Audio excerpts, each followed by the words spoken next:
ప్రభుత్వం అధికారంలోకి వచ్చినప్పటికీ సంక్షేమం కొనసాగుతుందని టీడీపీ అభ్యర్థి వేమిరెడ్డి ప్రశాంత్ రెడ్డి అన్నారు.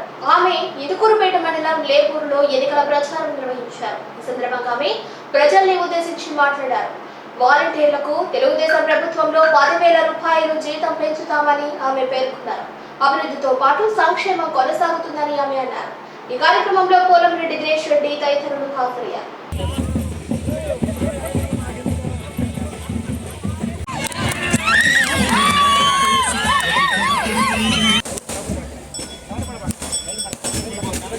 వాళ్ళు మళ్ళీ రావాలని చెప్పి మనసారా కోరుకుంటూ మన జీవూరు గ్రామం నుంచి అత్యధిక మెజార్టీలో సైకిల్ గుర్తుపై ఓటేసి అత్యధిక మెజార్టీలో మనసారా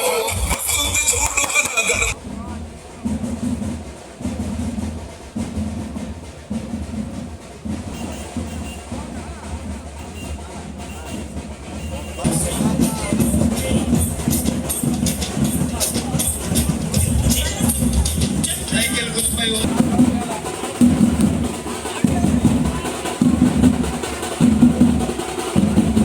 తెలుగుదేశం ప్రభుత్వం ప్రజల ప్రభుత్వం అధికారంలోకి రావాలి, చంద్రబాబు నాయుడు గారు ముఖ్యమంత్రిగా మనం చేసుకోవాలి. ఇక్కడ చాలామంది యువకులు ఉన్నారు, మహిళలు ఉన్నారు. మీకు అందరికీ తెలుసు చంద్రబాబు నాయుడు గారు మహిళలకి ఎన్ని బాబు షూరిటీ భవిష్యత్తు గ్యారంటీలో ఎన్నో పథకాలు ఇచ్చారు. అది మొట్టమొదటిగా మనము ఫ్రీగా బస్సులో ప్రయాణం చేయొచ్చు.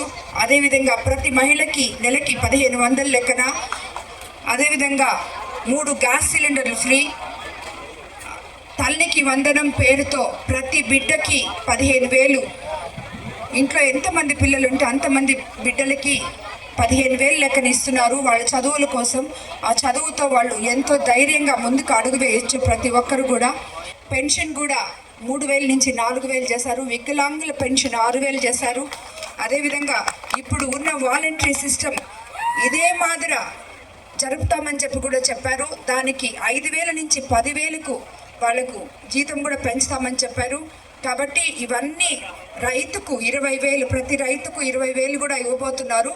మనకు పథకాలు ఉంటాయి, అదేవిధంగా అభివృద్ధి ఉంటుంది. ఎందుకంటే తెలుగుదేశం ప్రభుత్వం అధికారంలోకి ఆంధ్రప్రదేశ్లో వచ్చిన తర్వాత ఇండియాలో ఎన్డీఏ ప్రభుత్వం వస్తే మనకి ఇక్కడున్న ఫైనాన్షియల్ ఇవన్నీ తెలుసు మీకు. మనకి ఇక్కడ డబ్బులు లేవు మన రాష్ట్రంలో. కాబట్టి మనము ఎన్డీఏతో కానీ కలిసి ఉంటే అక్కడి నుంచి ఫండ్స్ తెచ్చుకొని ఆంధ్ర రాష్ట్రంలో ఆ ఫండ్స్ ఇవి 2 కలిపి మన గ్రామాల్ని మన రాష్ట్రాన్ని అభివృద్ధి చేసుకోవచ్చు. కాబట్టి ప్రతి ఒక్కరూ గుర్తుపెట్టుకోండి, సైకిల్ గుర్తు మీద వేసి చంద్రబాబు నాయుడు గారిని ముఖ్యమంత్రిగా చేయాలి.